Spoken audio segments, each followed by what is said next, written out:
É hora, então, das perguntas e dos comentários da nossa audiência. Vamos lá, diretor, tá no pontinho aí? Deixa eu pegar aqui, vamos lá, a primeira, já mandei. Ciro, como você pretende tornar a educação brasileira uma das 10 melhores do mundo num prazo de 15 anos? Não é uma meta muito ambiciosa? É muito ambiciosa, como merece o Brasil, mas eu não sou uma pessoa que ando fazendo promessas sem estudar, não é? E tenho experiências práticas. Por exemplo, a mais recente experiência que pode mostrar a capacidade de você, com certa velocidade, alcançar indicadores absolutamente interessantes, sob o ponto de vista global, é a Coreia do Sul e o Ceará. Vai desculpar, vai desculpar aí, mas o Ceará é o meu lugar. Ainda hoje eu visitei uma escola que chama Lísia Pimentel. Se você aplicar o PISA, ela é a terceira melhor escola do mundo em leitura, por exemplo. Explica o que é o PISA. O PISA é uma espécie de teste padrão para o mundo inteiro. É igual, que apura a qualidade da educação. Então, veja, o que é que eu estou estudando? Eu quero pegar o padrão de educação brasileira, estabelecer metas, não é? A meta global é essa, é em 10 anos, ou em 15 anos, se a 10, pelo menos a gente está entre as 10 melhores educações do mundo. Como é que nós estamos hoje? Nós temos várias bases de avaliação. Então, a travessia entre a base de avaliação que nós temos hoje e a meta ambiciosa, que o Brasil tem que reaprender a ter metas ambiciosas, porque se a gente deixa por menos na partida, a gente chega ao nada, que é o que está acontecendo. O Brasil está regredindo em matéria de educação, ciência, tecnologia, cultura, e isso é o fim de uma nação. Modernamente, isso não é mais optativo. Ou o Brasil faz essa aposta, ou está condenado a ser um marginal da comunidade internacional, e nossos filhos não terão capacidade nem sequer de usufruir da sofisticação tecnológica, do mundo digital, da economia do conhecimento. São duas tarefas. A primeira é mudar o padrão de pedagogia. Ao invés do decoreba, todo mundo vai ouvir eu repetindo muito isso. Ao invés do decoreba, do ensino enciclopedista raso, do beabá, o professor, coitado, se esforçando, ainda é quem está salvando a lavoura, eu gosto sempre de lembrar, mas ali com um giz, tossindo, né, ensinando que Pedro Álvares Cabral descobriu o Brasil por acaso, 22 de abril de 1500, isso é puro lixo em tempos de internet, de Google, sabe, de realidade virtual. Então, nós precisamos mudar esse paradigma pedagógico para que a escola seja não essa coisa careta e desagradável, uma coisa comovente, apaixonante para a garotada descer dentro e desenvolver projetos de vida. Vocês vão ver, durante o meu programa eleitoral, exemplos práticos que nós estamos filmando, porque se eu puder dar uma contribuição ao Brasil, vai ser, eu vou dizer de novo, revolucionar a educação. Se eu tiver capacidade de botar isso no debate brasileiro, independentemente de ganhar a eleição, que eu tenho certeza que com a vontade de Deus e do povo livre do Brasil eu posso ganhar essa eleição, sei que não é fácil, mas posso ganhar essa eleição. Mas a primeira tarefa, então, mudar o padrão pedagógico. Para isso, eu preciso ter um professor retreinado. E aí você não adianta dizer, Brasília, o piso salarial do professor vai ser X, e depois não pega.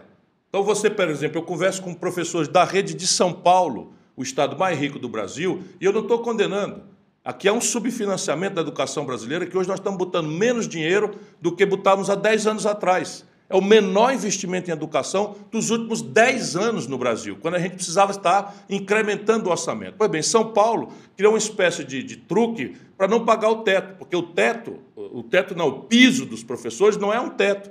Então, o que eles fazem? Tem o salário e as gratificações. Quando o piso sobe, eles diminuem as gratificações e o professor, na soma, é zero, não melhora.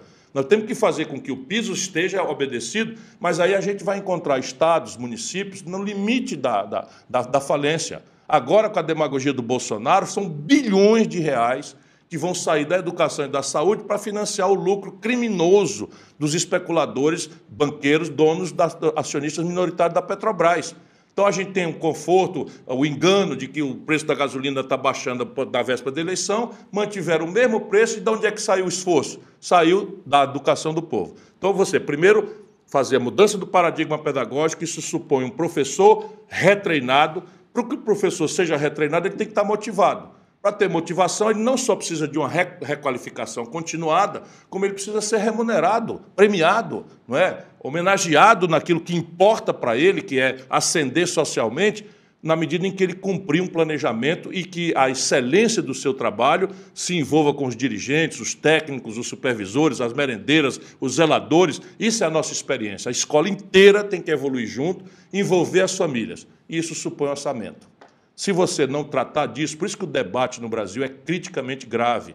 Hoje, no Brasil, nós estamos com o menor investimento dos últimos 10 anos e por uma emenda à Constituição que a turma fica toda calada, só eu fico falando e a banqueirada quer comer meu fígado, tem um teto de gasto que diz que a gente só pode gastar pelos próximos 20 anos o que nós gastamos esse ano. Você está entendendo? Essa é a questão. Então, eu hoje tenho o menor investimento em 10 anos e ano que vem, se eu me eleger, por esse teto de gastos imoralíssimo que foi introduzido pelo Michel Temer e pelo Bolsonaro, eu só posso gastar o mesmo tostão que eu gastei esse ano, mais a inflação. Ora, isso não muda nada. E o Lula, infelizmente, não quer debater esses assuntos porque, de novo, nos vendeu para a banqueirada. Portanto, é isso. Mudar o padrão pedagógico para uma escola que ensine a perguntar, que seja compatível com o mundo digital, com a economia do conhecimento. Isso supõe retreinar, requalificar e motivar os professores e a comunidade como um todo, transformar a direção de escola numa coisa profissional, introduzir avaliação, sistema de controle, de gestão, envolver a família e aumentar o orçamento da educação. Com esse dinheiro aí, você não vai fazer nada. Ou seja, nossa educação vai ser, em 15 anos, uma das 10 melhores do Brasil, ou eu não me chamo Ciro Gomes. Do mundo, meu senhor. Do mundo, minha senhora. A Coreia do Sul era um país muito mais atrasado do que o Brasil em 1980. 1980 para 2020 são 40 anos. E ela já faz 20 que está assim. Portanto, em 20 anos, ela saiu para top do mundo, saindo do nada. Fazendo o quê? Mudando o padrão pedagógico, dando ênfase da matemática, introduzindo a jornada integral dentro da escola, tudo que nós já estamos fazendo no Ceará. Não estou dizendo isso para me gabar, não, isso é um esforço coletivo, né? Mas aqui tem 25 anos, nós já temos o melhor IDEB do Brasil na escola básica e estamos avançando para universalizar o ensino em tempo integral no nível médio. Resultado, uma escola em tempo integral profissionalizante, como a que nós visitamos hoje, a evasão escolar é 1%. Eu me impressionei que eu vi ali, tinha um banner que, com 3 fotos de 3 alunos que no mesmo vestibular, o Enem, eles ficaram entre os 10 primeiros, 5 primeiros de medicina da Federal. Isso não dá... É um negócio tá bom, isso aconteceu ontem. Portanto, eu sei bastante bem o que eu estou propondo. Próxima pergunta, diretor. Aí, Manuela Nascimento, pelo YouTube. Ciro, é verdade que esse aumento no auxílio do Bolsonaro é só até o final da eleição? Fale um pouco da renda mínima universal e da diferença em relação ao Auxílio Brasil e o Bolsa Família. Veja, o Bolsonaro criou esse aumento do Auxílio Brasil para R$ 600, vale só até dezembro. Então, só vale até dezembro. E mais grave, não tem orçamento, porque o Bolsonaro não apontou a indicação de fonte de recursos. Portanto, vai ser uma coisa absolutamente precária, com clara finalidade eleitoreira. Ele acredita mesmo que pode subornar o povo e aprender essa lição com o Lula, porque isso é no Brasil. Você destrói os empregos, destrói o salário, destrói a saúde, destrói a educação e tenta compensar o povo do banquetezão, onde os trilhões estão indo para a banqueirada com poucos bilhões para política social compensatória. E o nosso povo, que nunca teve nada, acha que isso é grandes coisas. Nós precisamos mudar isso. Então, a ideia é que, ao invés da gente ficar entre eleição e sair eleição, e cada um muda o nome, Fernando Henrique era Bolsa Escola, depois o Lula passou para a Bolsa Família, depois o Bolsonaro passou para o Auxílio Brasil, e isso sempre depende, e o povo é toda eleição, eu já vi isso quantas vezes a petezada aqui do Ceará, por exemplo, toda vida que vai disputar a eleição, corre o terror no meio do povo de que, se o PT não ganhar a eleição, vão acabar com Bolsa Família. Quantas vezes eu já assisti isso aqui? Quantas vezes? Como é que resolve isso? Nossa proposta, nosso projeto, estabelece com um nível constitucional, ou seja, não interessa mais se é partido A, partido B, encarnado, azul, né? A Constituição garante um programa de renda mínima de cidadania que eu quero chamar de Eduardo Suplicy, por uma razão prática. Esse é um homem, hoje é vereador em São Paulo, mas já foi senador há muitos anos, que dedicou a vida inteira a estudar, aprofundar e fazer o apelo por isso. E todas as oportunidades que eu tive como ministro, eu ajudei a consolidar alguns avanços. Mas o fato é que isso nunca saiu do papel. E eu quero fazer isso consolidando na Constituição. E aí, de onde é que vem o dinheiro? Vai ser o orçamento do Auxílio Brasil, ou seja, pega o Auxílio Brasil e bota na Constituição para nunca mais ficar ninguém precisando agradecer ao governante do dia. Ou seja, entra o presidente, sai presidente, fica garantido, não interessa. Tem perigo de vir na eleição, se ganhar o outro vai se acabar e tal. Pronto. Okay. Segundo, pegar o auxílio o desemprego, o auxílio-desemprego que existe, que é o seguro-desemprego que existe, o BPC, benefício de prestação continuada, isso é só o meu jeito sério de falar de onde é que vem o dinheiro. Mas o mais importante aqui, por isso que o debate é essencial. Se a gente não debater com o povo, simplesmente não tem político que faça isso se não estabelecer uma cumplicidade com o povo. Eu vou implantar um imposto sobre grandes fortunas, de 0,5%, ou seja, 50 centavos de real, por cada R$ 100 de riqueza, só dos barões que têm mais de 20 milhões de reais. 20 milhões? 20 milhões de reais. O Brasil é uma sociedade tão perversa e desigual que apenas 58 mil pessoas têm patrimônio acima de 20 milhões. Com isso, eu arrecado 50, 60 bilhões de reais por ano, que garante um programa de renda mínima de cidadania para todos os brasileiros que possam ou não contribuir para a Previdência Social. E, finalmente, isto vai ser a primeira de 3 pernas do novo modelo previdenciário do Brasil. Maravilha. Próxima pergunta, Kaique Matos, Kaique Matos pelo Twitter. Lula e Bolsonaro estão destruindo o debate no Brasil com essa polarização. Logo no momento da pior crise da nossa história. Isso é um absurdo. Concordo. Espero que a CNN faça acontecer o debate com os outros candidatos. Ô CNN, não me mate de vergonha. Vocês chegaram no Brasil com tanta esperança, sabe, de quebrar o cartel aí do monopólio, da grande mídia. Eu já tantas vezes elogiei, chamo até a nossa CNN e tal. Que vexame. Quer dizer que vocês vão premiar 2 fujões, sabe? 2 pessoas que estão se acusando de qual é um mais corrupto do que o outro. Mas mais grave, o Brasil está na mais profunda crise econômica e social da nossa história. Isso se transformou numa crise política que desmoralizou a presidência da República. Collor caçado, Lula na cadeia, Michel Temer na cadeia, Dilma caçada, Bolsonaro desmoralizado, tentando escaramuça de golpe. Vocês não estão vendo? Só nos livraremos disso com um generoso debate em que, sabe, segundos fora, maquiagem fora, o povo vai poder ver aquilo de fonte primária, qual é o diagnóstico, como é que você vê que o problema está acontecendo, e, mais importante, a gente estabelecer uma cumplicidade. Olha, eu vou votar nesse cara aí, não é porque ele fala bonito, ou porque eu gosto dele, ou porque ele, no passado ele fez... Não, eu vou votar nesse cara aí porque ele entendeu o meu problema e está propondo uma solução e está dizendo até de onde é que vem o dinheiro. Isto é que uma sociedade amadurecida faz. Mas aí a CNN... Meu medo é o seguinte, estou carregando na CNN, não é por nada, não. É porque o Bolsonaro e o Lula estão combinados. Eles estão fazendo essa pressão sobre a Globo, estão fazendo essa pressão sobre o SBT, essa pressão sobre a Record. Por quê? Porque eles querem destruir o debate, porque um depende do outro. Aí fica um chamando um de comunista, o outro chamando o outro de fascista, um chama um de ladrão, o outro chama de ladrão, e a lambança vai comer, e o prato do povo vazio, e o desemprego lastreando, e a inflação comendo tudo, e aquele que é o lugar de discutir esses assuntos, que é uma campanha política, vai virar aquilo que o Brasil se transformou. O povo brasileiro sendo induzido até a se matar por ódios e paixões políticas despolitizadas. Faça isso não, CNN. Não faça isso não. O exemplo que vocês estão dando é péssimo para a boa imagem que vocês merecem. Mas assim, eu tenho esperança, porque eles não, pelo que eu entendi, posso estar enganado, eles não cancelaram, eles adiaram. Tá adiando, eu acho que eles adiaram para ver qual é a reação. Porque, veja bem, se os dois estão combinados, estou dizendo para você, isso é uma vergonha. O Lula, de dentro da cadeia em 2018, condenado, entrou na justiça para obrigá-lo a justiça a deixar ele de dentro da cadeia participar de um debate. Agora que ele está livre, qual é a razão? Que o Bolsonaro não queira ir, nós já sabemos, o Bolsonaro é um boçal, ignorante, não é? Criminoso, tudo que não presta. Mas e o Lula, que quer liderar a luta contra o fascismo? Vou repetir, a luta contra o fascismo, Lula, se dá na cabeça das pessoas. E a gente tem que fazer o debate na cabeça das pessoas para mostrar a virtude da democracia, sabe? Como é que a gente vai dar prioridade ao salário em vez da banqueirada, né, Lula? Mas isso tu não aguenta mais. E o rabão de rato dos dois é que também fica muito exposto quando a gente chegar no debate. Rabão de rato dos dois, qual é a dúvida? Não, nenhuma dúvida, porque eu estou só me segurando para não falar o que eu estou pensando aqui. Vamos para a próxima pergunta. Não, meu senhor. Mariana Queiroz, pelo YouTube. Ciro, a gente não aguenta mais ser escravo de banco. Não sei onde eles querem chegar cobrando juros que estão cobrando em cima da gente.